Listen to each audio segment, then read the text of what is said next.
Assalamualaikum warahmatullahi wabarakatuh. Perkenalkan, nama saya Rizja Berliana Yunir Asabila. Saya dari Prodi S1 Teknik Elektro 2021 dengan NIM 21102010009. Di sini saya akan menjabarkan jawaban mengenai kuis teknologi informatika yang diberikan pada tanggal 29 September 2021. Perangkat keras masukan komputer atau input adalah perangkat keras komputer yang memberikan masukan data untuk digunakan dalam pemrosesan pada komputer. Nah, contoh perangkat input yang saya punya antara lain seperti keyboard,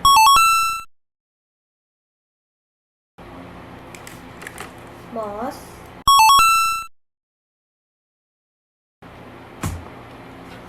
webcam, dan lain-lain. Contohnya seperti mikrofon, gamepad, dan barcode scanner. Yang kedua adalah perangkat keras pemroses. Adalah perangkat komputer yang bertugas menjalankan instruksi perintah mengolah data dari input agar menjadi sebuah hasil berupa informasi yang ditampilkan di perangkat output. Nah, contoh dari perangkat keras pemroses antara lain adalah CPU. Lalu ada motherboard atau mainboard,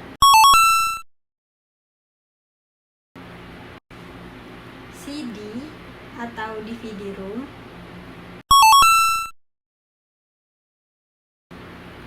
power supply,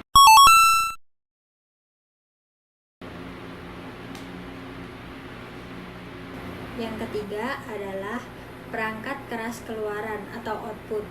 Output sendiri adalah perangkat keras komputer yang digunakan untuk menampilkan hasil pengolahan dari komputer. Contoh output antara lain pertama monitor, lalu ada printer, ada speaker, proyektor, maupun plotter. Lalu yang keempat ada perangkat keras penyimpanan. Seperti namanya, perangkat keras penyimpanan berfungsi untuk menyimpan data-data pada komputer agar bisa diakses sewaktu-waktu. Berdasarkan tipe jenis penyimpanan, perangkat keras penyimpanan dibagi menjadi dua, yaitu yang sementara dan permanen.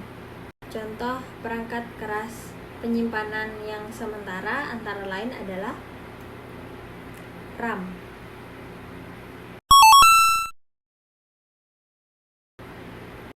Sedangkan contoh dari perangkat keras penyimpanan yang bersifat permanen antara lain adalah seperti ini adalah hard disk,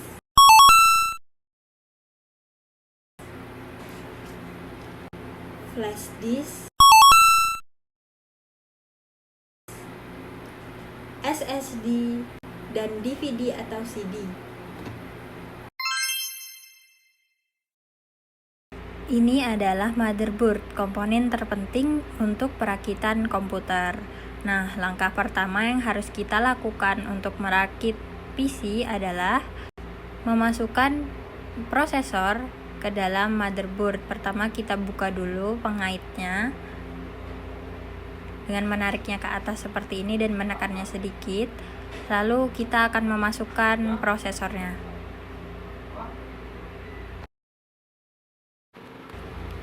Lalu setelah terpasang, kita kunci lagi dengan menekan dan mengaitkannya seperti ini. Selanjutnya kita akan memasang memori RAM. Yang perlu kita perhatikan yaitu pembatas dari memori RAM yang saya tunjuk ini. Ini adalah pembatasnya. Nah, ini juga dapat ditemukan di motherboard, pembatas ini. Jadi kita harus menyamakannya terlebih dahulu sebelum memasangnya. Nah, setelah memerhatikan titiknya, kita masukkan RAM-nya dan tekan ke bawah, dorong ke bawah sampai berbunyi klek dan penguncinya tertutup.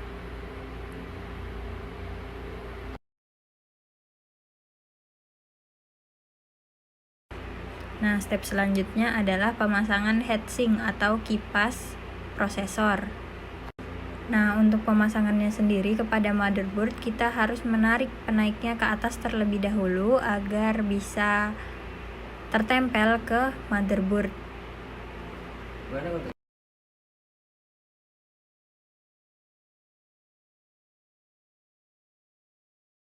Setelah menekan dan pengaitnya masuk, kita akan make sure untuk mengobeng ke arah kanan dengan obeng minus untuk merapatkan heatsinknya agar tertempel kuat. Ini sudah tidak goyah dan ini sudah tertempel kuat. Selanjutnya saya akan memasang soketnya ini ke dalam motherboardnya dengan cara menekannya sedikit ke bawah. Nah, ini sudah terpasang. Nah, ini adalah casing. Sekarang saya akan memasukkan power supply ini ke dalam casing ini dan menguncinya dengan rapat menggunakan baut. Lalu aku akan memasang back panel dengan mendorongnya ke arah luar hingga rapat dan kuat menempel di case.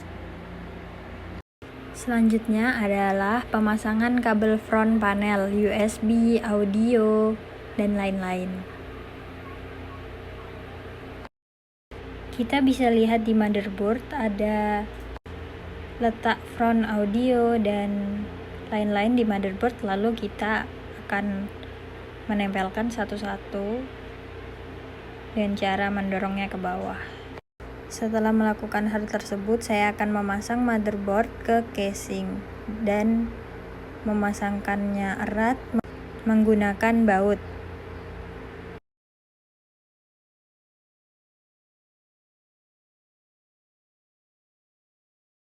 Nah, setelah mengencangkan dengan baut, kita akan memasukkan kabel power ke motherboard.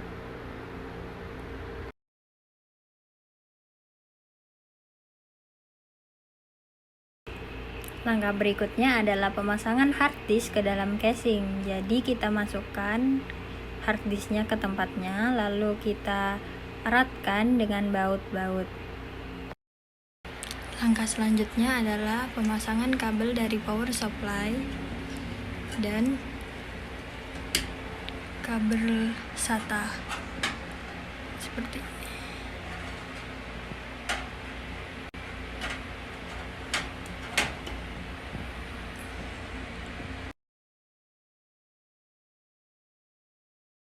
Nah, untuk pemasangan DVD room, kita harus menyambungkan power SATA dan kabel SATA ke dalam DVD roomnya seperti ini. Tahap terakhir adalah tahap uji coba. Di sini saya sudah mencopkan semua kabel dan saya langsung masuk menu BIOS untuk melihat sistem apa saja yang terdeteksi pada komputer tersebut. Sebelum melakukan instalasi sistem operasi pada komputer, kita terlebih dahulu harus menyetup BIOS. Salah satunya yang akan saya tampilkan adalah cara mengatur booting komputer. Caranya mudah sekali. Yang pertama, nyalakan komputer. Yang kedua, tekan tombol komputer Dell atau F1 atau F2 tergantung dari komputer masing-masing saat layar berwarna hitam. Tunggu sampai halaman BIOS muncul. Setelah tampilan menu BIOS sudah muncul, maka kita pilih menu boot untuk memilih boot yang akan diprioritaskan. Kemudian pilih boot device priority, lalu enter untuk memilih perangkat yang diprioritaskan. Nah, jika menggunakan CD-ROM, maka pilih CD-ROM One Boot Device. Selanjutnya tekan F10 untuk menyimpan dan keluar, atau Anda bisa mengikuti petunjuk yang ada di bawah atau di samping menu BIOS biasanya. Lalu kemudian komputer Anda akan ke-restart dengan sendirinya. Selanjutnya ada cara mengaktifkan dan menonaktifkan hardware komputer lewat BIOS. Nah, BIOS merupakan firmware. BIOS digunakan untuk mengatur komponen PC secara software atau dengan kata lain disebut dengan jumperless. Komponen PC yang dapat disetting melalui BIOS hanya tertentu saja. Berikut komponen yang dapat diset melalui BIOS. Yang pertama ada hard disk, CD-ROM, floppy disk, RAM, prosesor, LAN onboard, sound card onboard, VGA onboard, and waktu dan date.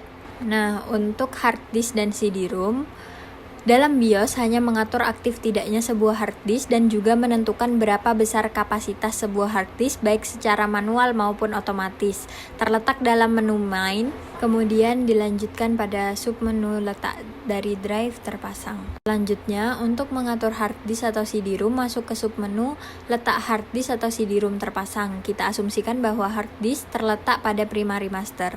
Dalam menu di atas merupakan tampilan untuk mengatur hard disk yang terletak di primary master. Yang perlu diatur dalam menu di atas adalah tipe.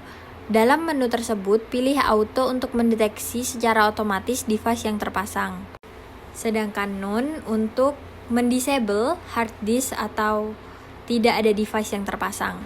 Untuk men-setting RAM, masuk ke menu Advanced Chip Configuration atau otomatis terletak dalam submenu SDRAM Configuration. Untuk by SPD akan dilakukan setting secara otomatis oleh sistem, sedangkan untuk setting secara manual, pilih User Define. Hati-hati dalam mengubah nilai clock latchly dari RAM, sesuaikan dengan kemampuan RAM yang terpasang. Untuk lebih amannya, gunakan pilihan secara otomatis. Selain lebih aman, nilai yang diatur akan sesuai dengan nilai default RAM yang terpasang. Selanjutnya adalah LAN onboard dan sound onboard.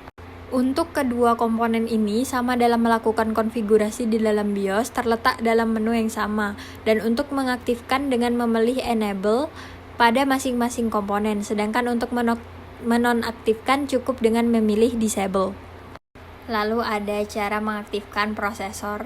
Untuk mengatur variabel-variabel dalam prosesor, masuk ke dalam menu Advance. Maka akan terlihat beberapa menu yang berhubungan dengan CPU, yaitu CPU speed, CPU PCI frekuensi, dan CPU memory frequency ratio. CPU speed merupakan kecepatan CPU yang dapat ditentukan secara manual ataupun otomatis. Selanjutnya adalah cara melakukan clear CMOS. Langkah-langkahnya antara lain seperti berikut. Yang pertama, pastikan komputer sudah tidak terhubung ke sumber listrik. Lalu, tunggu beberapa saat untuk memastikan arus listrik telah hilang. Lalu, cari jumper yang bertuliskan CLR CMOS pada motherboard. Pindahkan posisi jumper ke posisi lainnya, sedangkan tipe jumper 2 pin, maka tinggal kita jumper saja kedua pin tersebut. Jika kalian kesulitan mencari jumper standar, kalian bisa menggunakan obeng untuk menjumper pin tersebut. Intinya adalah agar kedua pin menjadi terhubung, short. Biarkan beberapa detik dalam posisi tersebut. Selanjutnya, pindahkan kembali posisi jumper ke semula untuk yang tipe 3 pin.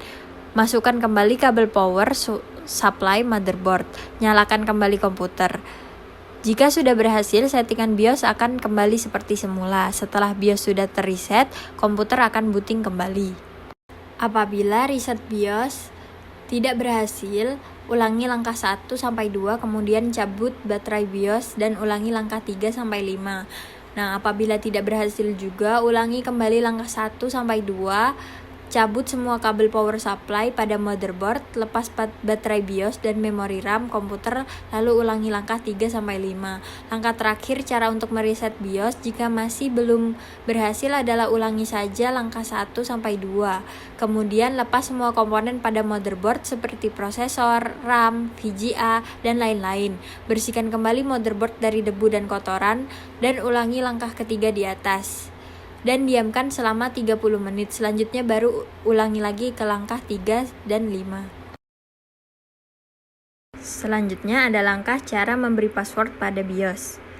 Anda harus masuk ke menu BIOS umumnya PC dengan cara menekan tombol delete atau tombol F2 atau F1. Pada saat komputer hidup atau booting, ketiga tombol itu yang umumnya ada pada komputer atau pada saat booting akan tampak tulisan press Del to setup, press F to setup, press F2 to setup. Anda bisa menekan terus-menerus tombol itu saat booting. Setelah Anda masuk ke dalam menu BIOS, akan tampak set user password. Arahkan panah keyboard pada menu ini, enter lalu isikan password Anda. Menu set supervisor password adalah untuk memberi password pada saat mau masuk ke menu BIOS. Lalu arahkan panah keyboard pada menu save setting and exit. Pilih option Y bila diminta konfirmasi. Lalu berikut ini adalah tutorial partisi storage atau hard disk. Misalnya saya di sini mempunyai hard disk ukuran 500 GB dengan dua partisi, yaitu 120 GB drive C dan 380 GB drive D. Saya akan membagi drive menjadi dua partisi, yaitu 330 dan 50 GB. Pertama, masuk ke dalam device manager dengan cara klik kanan pada My Computer atau disk PC. Kemudian pilih manage, lalu masuk ke dalam disk management. Klik kanan pada drive D, pilih shrink volume. Masukkan besaran partisi yang akan dibagi, misalnya 50 GB berarti ketikkan 50.000, kemudian klik shrink. Tunggu hingga proses repartisi selesai, maka alokasi hard disk baru akan muncul. Langkah selanjutnya, buat partisi baru dengan cara klik kanan pada alokasi hard disk yang belum dipartisi, kemudian pilih New Simple Volume. Kemudian ukurkan volume hard disk, lalu klik Next. Pilih drive letter yang Anda inginkan, kemudian klik Next. Lakukan format pada partisi yang baru dibuat, kemudian tunggu hingga proses format selesai, maka partisi baru akan muncul dan siap digunakan. Mungkin itu saja jawaban dari soal yang pertama mengenai hardware perangkat keras komputer. Lalu kita akan lanjut ke soal kedua, yaitu mengenai instalasi software. Setelah membooting BIOS dari CD atau DVD, akan muncul gambar seperti ini. Lalu langkah pertama, tekan tombol sembarang untuk memulai instalasi. Silahkan pilih setting bahasa Indonesia pada time and currency format, kemudian pilih next. Untuk memulai instalasi Windows 7, pilih install now. Centang license terms, kemudian next. Tekan custom advance, pilih drive option advance new, lalu tekan ukuran partisi atau drive tersebut, kemudian pilih apply jika sudah selesai. Pilih OK untuk pembuatan sistem files window atau yang biasa disebut sistem reserve partition saja. Selanjutnya buat partisi seperti di langkah sebelumnya. Lalu pilih disk 2 sebagai lokasi instalasi Windows. Kemudian pilih next. Sebenarnya di partisi ini kita bisa memilih instalasi di mana saja. Cuma lebih saya sarankan di disk 0 partition 2. Nah, proses ini berlangsung selama kurang lebih 20 menit. Selama proses berlangsung, komputer akan reboot atau restart dengan sendirinya beberapa kali. Jadi, jangan panik. Nah, jika muncul layar seperti ini, jangan tekan tombol apapun pada keyboard, karena hal tersebut akan menyebabkan Anda mengulangi proses instalasi dari awal. Setelah mengatur time zone, connection network, dan memasukkan password pada layar desktop, maka proses instalasi Windows 7 selesai. Berikut ini adalah tutorial instalasi perangkat lunak aplikasi Office pada Windows. Sebelumnya kita harus masuk untuk mengunduh Office di www.office.com. Masuk menggunakan akun yang terkait dengan versi Office ini. Akun dapat berupa Microsoft maupun akun kerja atau sekolah. Setelah masuk, ikuti langkah-langkah antara lain sebagai berikut. Dari halaman beranda Office, pilih Install Office. Kemudian pilih Install atau tergantung pada versi yang Anda miliki, Install Office. Sedangkan jika masuk dari akun kerja atau sekolah, dari halaman beranda pilih Install Office. Lalu pilih aplikasi Office 365 untuk memulai penginstalan. Nah, untuk versi 64-bit telah terinstall secara default, kecuali Office mendeteksi bahwa Anda sudah menginstal Office versi 32-bit atau aplikasi Office mandiri seperti Project atau Visio. Dalam hal ini, Office versi 32-bit akan diinstal sebagai gantinya. Untuk beralih dari versi 23 ke 64-bit atau sebaliknya, Anda perlu menghapus instalan Office terlebih dahulu, termasuk setiap aplikasi Office mandiri yang Anda miliki seperti Project atau Visio. Setelah penghapusan instalan selesai, kembali ke www.office.com untuk opsi penginstalan lainnya. Pilih bahasa dan versi yang Anda inginkan, 60 atau 32, lalu install. Nah, tindakan tadi menyelesaikan pengunduhan Office ke perangkat Anda. Untuk menyelesaikan penginstalan, ikuti perintah di bagian menginstal Office pada tutorial berikut ini. Tutorial menginstal Office. Tergantung pada browser Anda, pilih jalankan di Edge atau Internet Explorer. Siapkan di Chrome atau simpan file di Firefox. Jika melihat perintah kontrol akun pengguna yang berisi, apakah Anda mengizinkan aplikasi ini untuk membuat perubahan pada perangkat Anda? Pilih ya. Lalu penginstalan akan dimulai. Penginstalan selesai, Anda melihat frasa Anda sudah siap, sekarang Office telah terinstall, lalu sebuah animasi diputar untuk menunjukkan lokasi aplikasi Office pada komputer. Pilih tutup. Mungkin segitu saja yang dapat saya sampaikan. Jika ada kesalahan kata disengaja maupun tidak disengaja, mohon dimaafkan. Wassalamualaikum warahmatullahi wabarakatuh.